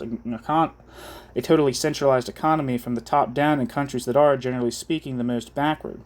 In the second place, there are the underlying contradictions inherent in the bureaucratic capitalist regime itself. First of all, the reaction of the workers who are mystified at the beginning by, quote, nationalizations, end quote, popular, end quote, power, the construction of, quote, socialism, end quote, etc., but who gradually discover behind this mask the hideous and well-known face of exploitation and oppression. In the last place, there are the, quote, autonomistic, end quote, tendencies of national bureaucracies. Certainly, these tendencies vary in their intensity from country to country and according to the concrete conditions present. In some cases, at least, they have been able to continue growing, but only insofar as, from the outset, these national bureaucracies relied only indirectly upon the Red Army or received only the indirect support of Moscow, and only insofar as 8 years later they have been able to establish an economic base on their own and to gain some stability for themselves on the national level. All these factors, of course, act upon each other too. Along with their exploitation by their own, quote, national, end quote, bureaucracy, the satellite countries are subjected to additional exploitation by the Russian bureaucracy. The more intense this latter exploitation is, the more difficult it is, everything else being equal, for the national bureaucracy to extract from its, quote, end quote, workers and peasants the surplus value that is to revert to it. Thus, the more it has to turn against them, and the more their reactions do or can become violent. Just as a colonial bourgeoisie lines up against the dominant imperialist power, a satellite bureaucracy has its own economic reasons for lining up against the dominant bureaucracy and for trying to limit the dominant bureaucracy's additional exploitation of the country. But in the case of a, quote, communist, end quote, national bureaucracy, its fate is inexorably tied up with the fate of the Russian bureaucracy to an even greater degree than the fate of a colonial bourgeoisie is tied up with the fate of the bourgeoisie of the imperialist power that dominates the colonial bourgeoisie. But all these factors, it rightly can be said, have existed and have been in effect for a long time. Why have the changes that they had to entail appeared all of a sudden and so abruptly, and why in 1953? First of all, not only is it likely that the reactions mentioned here had to continue to grow in intensity, but also that their rate of growth had to increase much more rapidly in the course of the last few years. Let us consider first the workers' attitude towards exploitation. During the last five-year plans, before 1940, the mystification of the plans conceivably played well with a large portion of the workers. Industrialization was underway. One had to go without for a period of time in order to build factories. When the war came and half of what had been built up was destroyed. One had to rebuild. But in 1950, the regime officially proclaimed that Reconstruction was complete.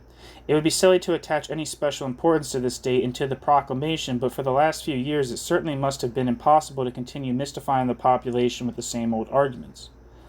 By presenting war as more or less imminent, not only was it shown all the more clearly that the population's standard of living was to a certain extent a function of a given level of armaments and therefore of political orientation that could be changed, but it also looked like they would have to start the whole thing over again, tightening their belts to build factories that once again would be destroyed, and then tightening their belts another notch to rebuild those factories again.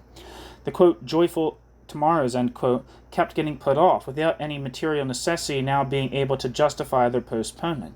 Likewise, in the satellite countries, a few years after the old capitalist class was totally expropriated, this having been accomplished around 1948 to 49, a phase of rapid reawakening had to start up. Indeed, we have already indicated the reasons that make us believe that for the Russian bureaucracy, daring to stand up against the Politburo had to be a relatively new phenomenon, and the same goes for the bureaucracy of certain satellite countries.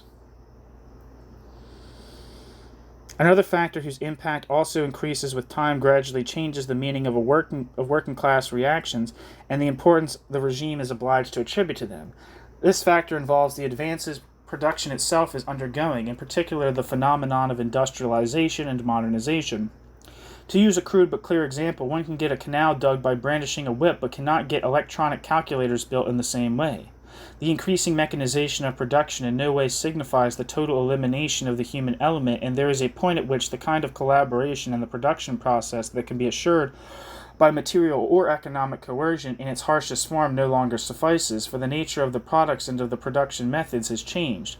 At this point, the regime, whether Russian or American, is obliged for a while to make real concessions to the worker.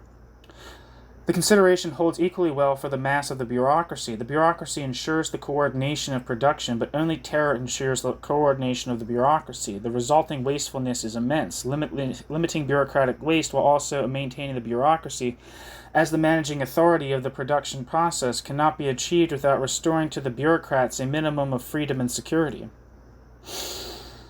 Concessions within the system, therefore, sooner or later become inevitable. The workers had to be given something real. Squeezed more and more between Moscow's requirements and the resistance of the population, the bureaucracy's position in the satellite countries had to be alleviated a little, under penalty of encouraging the, quote, Titoist, end quote, tendencies always potentially present within these bureaucracies. Finally, the summit of the bureaucracy had to make a few concessions to the very class from which it rises and of which it is the expression. All this also necessarily had as implied a turnabout on the international level. Limited as these concessions were, any real concessions on the mass's standard of living entailed a reorientation of production. And they are possible only at the expense of a real reduction in the level of armament. Such a reduction would be absurd without an effort to reduce international tension and come to some form of modus vivendi with the West. Perhaps the change would have taken place under Stalin if he had lived longer. Perhaps it would have taken place earlier if powers had changed hands sooner. These speculations are not of interest. What is important is to understand that the underlying factors determining this turnabout already had been in operation for some time. In a regime of total absolutism, it is understandable that a change in the direction takes place at the point where the person of the despot changes, even if this change had become necessary a long time before. In this sense, the reigns of absolute monarchs often have marked off distinct periods. The team exercising power becomes sclerotic, and the successor, even if he is closely associated with this team, often has a less remote view of reality. To all this is added the need of Malenkov's team to consolidate not only the regime in general, but its own power against rival bureaucratic groups through measures that create for it a certain amount of popularity.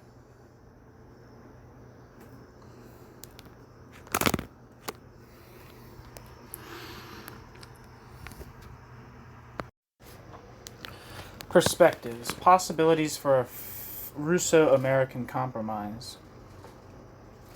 We have seen that a genuine, even a temporary stabilization of relations between the two blocs was impossible. At the same time, their situation at present prevents and will continue for some time to prevent the Russians as well as the Americans from returning to accelerated war preparations. Quote, appeasement, end quote. Therefore will go on. Obviously, no one can say for how long. The question whether it will be crowned by an agreement or formal compromise on the two main points of conflict, Indochina and Germany, offered little interest in itself. In any case, even if such a compromise came about, it would endure only as long as the relation of forces that was its base. Technical or social developments could put it back into question at any instant, just as the overall international situation could. This relation of forces is what matters, not its juridico-diplomatic expression on a scrap of paper, but since the discussions and palavers about this topic have taken center stage over the past year, since they are an instrument of mystification used by both the Stalinist and the bourgeoisie, it is worth the effort to examine the chances for such a compromise. For several reasons, the chances are extremely thin. First of all, taken separately, neither the problem of Indochina nor that of Germany can have a, quote, halfway, end quote, solution. The partitioning of Vietnam is impossible. The scuttling of the Viet Minh is as unacceptable for the Russians as, quote, free elections are for the West. The unification of Germany would imply for the Russians the loss of their zone, while it is doubtful that the, quote, neutralization, end quote, of the country, which is unacceptable both to the Americans and to German capitalists, would be sufficient to get them to agree. A combined solution to the two problems hardly seems feasible. The evacuation of Indochina, combined with the rearmament of a unified Germany, would provoke a deep political crisis in France and probably also in England, while the opposite solution, Russia's abandonment of Indochina in return for a neutralization of Germany, would meet with the opposition of German capitalism. Indeed, neither of these formulations would be acceptable to the Russians, who hold a third of Germany and the certainty of victory in Indochina, and have no reason to sacrifice one for the other.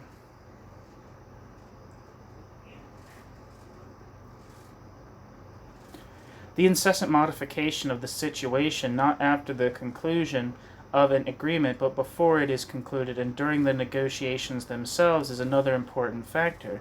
The Viet Minh's redoubled efforts in light of the Geneva Conference, the Americans' intensive use of thermonuclear explosions, and the hardening of their position following the success of these explosions abundantly illustrate this factor. The actual givens of the negotiations are thus constantly being altered. Moreover, the idea that more such changes might occur in the near future renders all genuine negotiations nearly impossible, since it suggests that by waiting one might obtain better terms. The example of the EDC is typical in this regard. The Russians accept French opposition to the treaty to render a vote on it impossible, the Russians expect French opposition to the treaty to render a vote on it impossible, and all their, quote, proposals, end quote, are aimed at nothing but reinforcing this opposition until this treaty is rejected, in which case their previous proposals obviously would become null and void, and they would be able to negotiate for a new, more advantageous position. It is therefore likely that we will witness a prolongation of the present situation rather than a temporary, quote, settlement, end quote, of relations between the two blocs. The diplomatic chit-chat will continue to roll along the surface while the real factors resolve the problems in question, whether it is a matter of Indochina or of German rearmament. The solution probably will be given, quote, by itself, end quote. The Viet Minh will control Indochina more and more. The Americans will rearm Germany, if not through the EDC, then under another form. It will be incorrect, however, to conclude that such a, quote, solution, end quote, is a real solution, for a Stalinist victory in Indochina, German rearmament, or both at once would constitute in themselves new factors that would engender other changes in the situation. It is even possible that they will mark the end of the present period of, quote, appeasement, end quote. The present situation of the two blocs. We still are not at that point. The internal contradictions analyzed here, which have forced the slowdown in the race toward war, continue to operate in the same direction and will continue to do so in the immediate future. The factors we have analyzed in the Eastern Bloc are in their very essence permanent and ongoing, but these factors' acuity and above all the manner in which the bureaucracy can respond to them vary.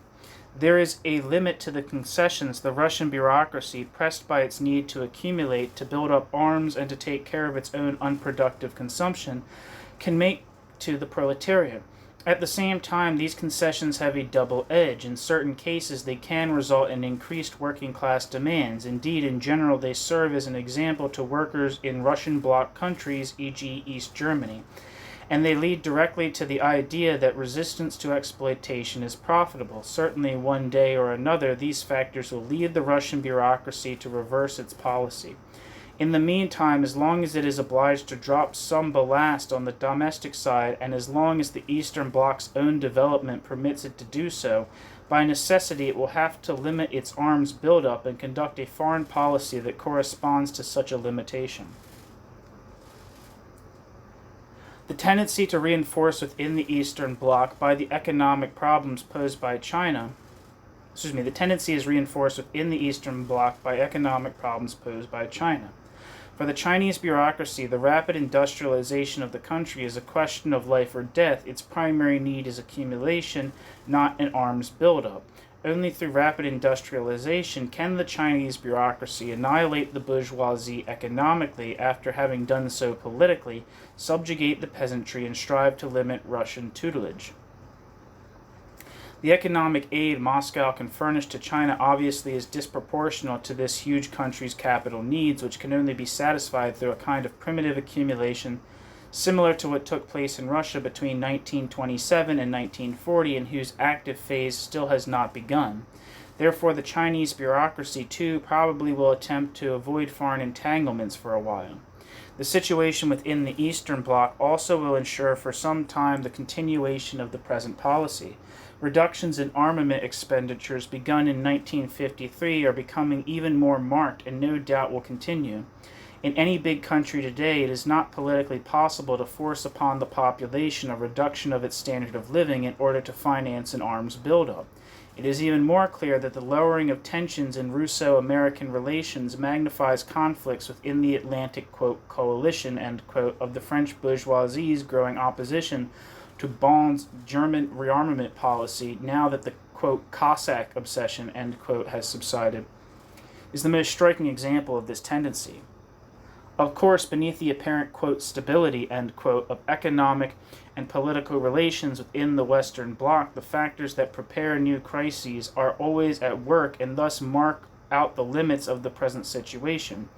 We need only recall that Western capitalism still has not been able to resolve either the problem of economic fluctuations, quote, crises, end quote, or the problem of the relation between the various national economies, and the slowdown in rearmaments runs the risk of raising these problems again in a more aggravated manner.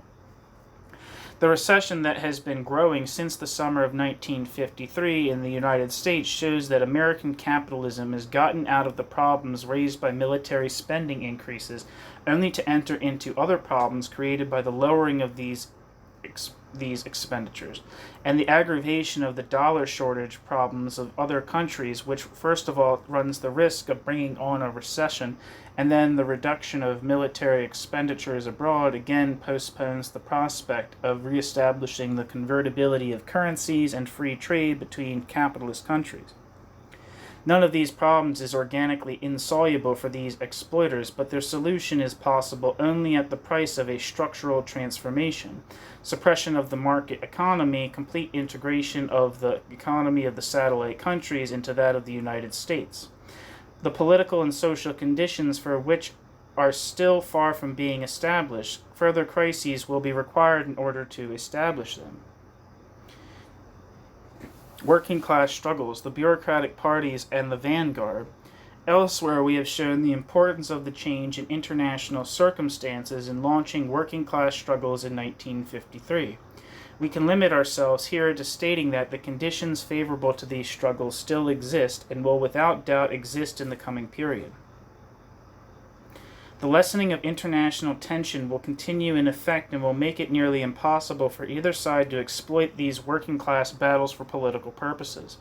The concessions Eastern European regimes can grant, while insufficient to blunt the workers' demands, are just enough to teach them that active opposition to exploitation alone can improve their lot. This has long been known in Western Europe, and the problem that presents itself is how to constitute a working-class leadership group independent of the bureaucracy. This is the question to which the following pages are devoted. It would be impossible to answer this question, however, without a preliminary analysis of the policy of the bureaucratic parties, both Stalinist and reformist, as well as an analysis of the ideological development of the vanguard of the working class.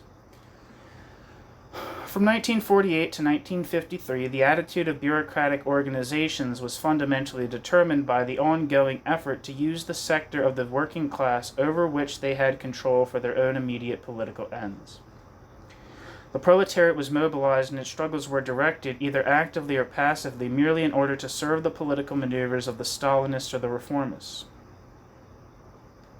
The Stalinists, for example, tried to get the workers to strike against Ridgway, independent of any other considerations, so independent of everything else that it was absurd. The failed attempt has used up for good the Stalinist influence with the proletariat, thus wasting the capital Stalinism might have used more profitably on another occasion and in the longer term. It also ended up taking away from these very demonstrations all of their effectiveness, since in the end the workers, even Stalinist workers, no longer bothered to participate in them at all. It even let the bourgeoisie profit from the situation, inasmuch as the failure of such attempts furnished the bourgeoisie with a proof, and the bourgeois press and the bourgeois governments made ample use of such proof, of Stalinism's inability to mobilize the masses around its political slogans, and allowed the bourgeoisie to go on the offensive with much greater assurance. The extremism of the Stalinists on, quote, political, end quote, questions was combined with its strike-breaking attitude when it came to economic questions. While no effort was spared when it came to a strike on the Atlantic Treaty, a strike on working-class economic demands was carefully sabotaged by commission or omission. They did this to give assurances of social tranquility to the middle classes and to the, quote, neutralist, end quote, faction of employers whom they wanted to win over to the policy of, quote, national independence, end quote. They also sabotaged strikes on account of the bureaucracy's growing inability to have bureaucratic control over struggles waged by workers who were less and less willing to accept its tutelage. This attitude had its counterpart in the attitude of reformist bureaucrats. For them, it was a matter before all else of defending the regime, of protecting the bosses as much as they could, and of opposing Stalinists in any movement where the latter played an active role, even when the character of the demands in these movements could not easily be reproached. Under the combined influence of these factors, the reformist leaders in France staged from 1948 to 1953 one of the purest performances of strike-breaking in their history. However rich in examples of this kind their history is, they were transformed into paid agents in the ordinary material meaning of this phrase, of the French bosses and of American agencies. Thus, the policy of both sets of bureaucratic organizations objectively ended up making working-class struggles impossible, since it created and constantly renewed divisions within the working class. And these divisions were along lines that were fundamentally foreign to the working class's basic interests. It sufficed, in short, for the Stalinist organization to initiate a movement or participate in that movement, for the reformists to sabotage that movement, and vice versa. This policy has been catastrophic for working class struggles right now, but it has had a profoundly positive result for the long term. It has been the principal factor in helping to demystify workers about these organizations, since day after day it has demonstrated to the workers that such organizations have nothing to do with the proletariat's interests. They pay no attention to these interests, for they pursue rather their own policies. The nature of bureaucratic organizations thus was unmasked in the eyes of large sections of the working class masses, and no longer, as was the case before, just in the eyes of a small minority of workers in the vanguard. The immediate corollary of this concession raising has been the rapid drop in the bureaucratic organization's influence over the working class, which manifests itself less through lowered vote totals in political and union elections, or even through drops in union membership enrollment, than through the workers' refusal to follow the bureaucracy into action. We have said that this policy was leading to absurd results even from the bureaucracy's own point of view. This is clear in the Stalinist case as well as in the case of the reformists. The principal result was precisely this drop in influence. One could have said that it would have been more, quote, intelligent, end quote, for the Stalinists not to have pushed too hard in this direction.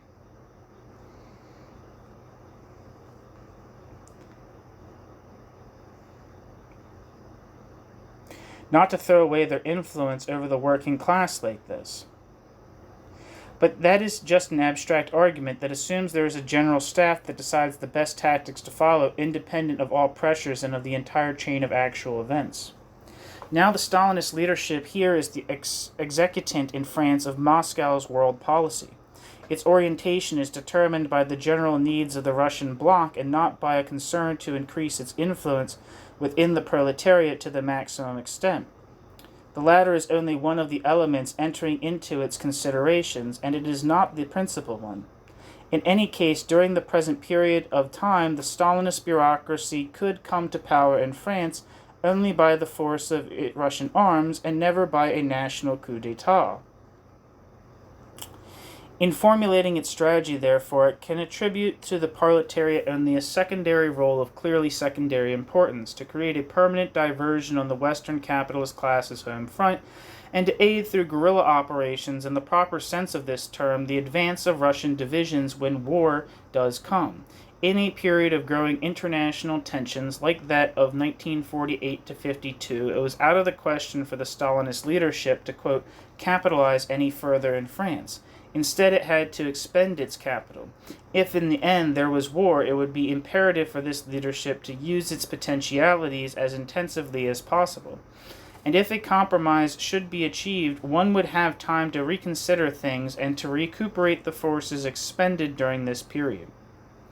Even within the confines of this outlook, which is basically correct from its own standpoint, the Stalinist leadership showed it was not above committing errors, and in particular the typically bureaucratic mistake of underestimating the workers' level of awareness and the extent of its real and not merely its electoral loss of influence over them.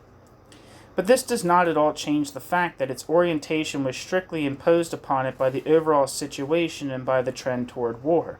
The same thing holds mutatis mutandis for the leadership of reformist groups, in France as well as in countries like England or West Germany, where it practically has a monopoly over working class, quote, representation, end quote.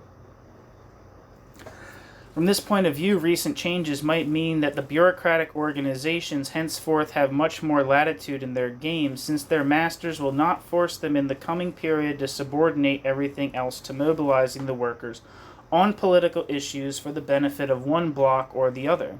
One might infer from this, as a first approximation, that the Stalinist and reformists' main efforts during the present open period would be to win back their influence over the proletariat. And to do this, they would have only one means, to follow a, quote, correct, end quote, attitude on economic demands, to try to appear in reality and not just in their statements as the, quote, best defenders of working class interests, end quote.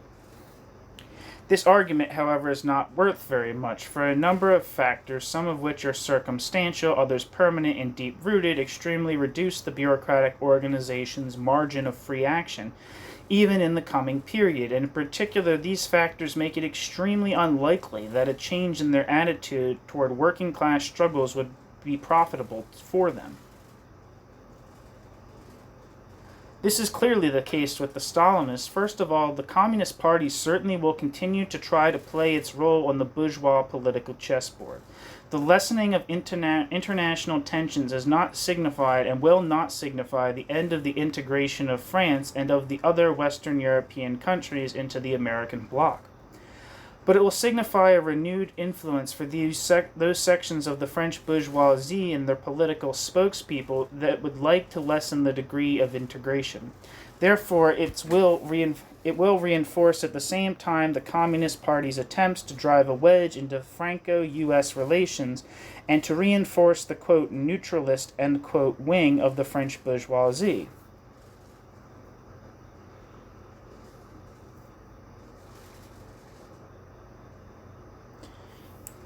It even will give a certain real basis to such attempts.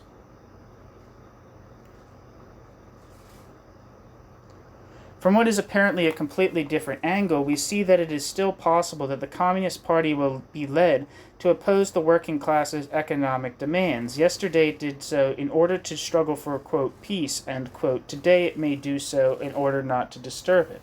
But this factor is neither the most deep-seated nor the most important. The example of the Stalinist sabotage of the Renault strike in September 1953 suffices to point this out. How can this sabotage be explained? If things got going at Renault, it was very likely that the movement would spread to all metal workers. With millions of public service workers already on strike, this development might have led the Stalinists much further than they wanted to go. At a subsequent stage, it would pose for them a catastrophic dilemma: to be out front in their opposition to the extension, deepening, and continuation of the strike, thus showing their true character on an unprecedented scale, or else to start an all-out battle in France, sure in advance that they would lose it at a moment not of their own choosing, when, on the contrary, their overall policy worldwide was heading in the opposite direction. Their control of Renault, the strategic point, allowed them to forestall such a development, but they barely got out of it by the skin of their teeth. This example is instructive, for it contains all the elements of the present situation. Every working class struggle that reaches a certain size, and thus every working class struggle that would have the chance to be effective, even from the narrowest economic point of view, would pose the same problem for the Stalinists and would probably give rise on their part to the same counter-response, sabotaging the strike, quietly if possible, out front if necessary.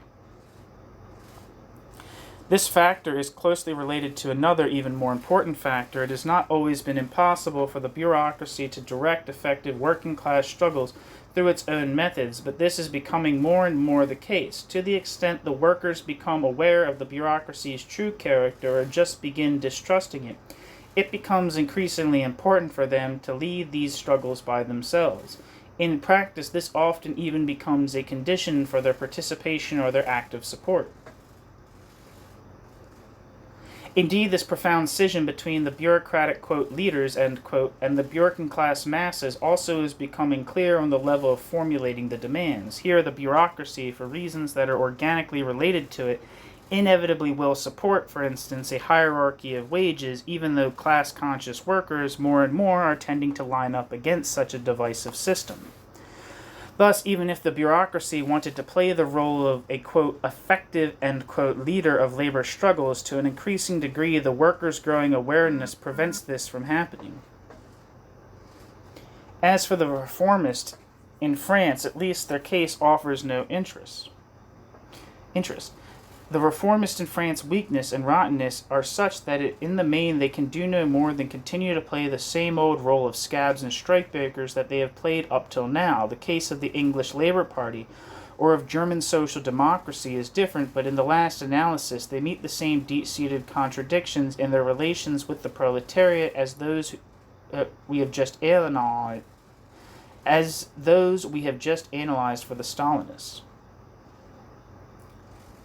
It is therefore likely that the masses' will to struggle will encounter in the coming period the same degree of overt or underhanded opposition on the part of the bureaucracies.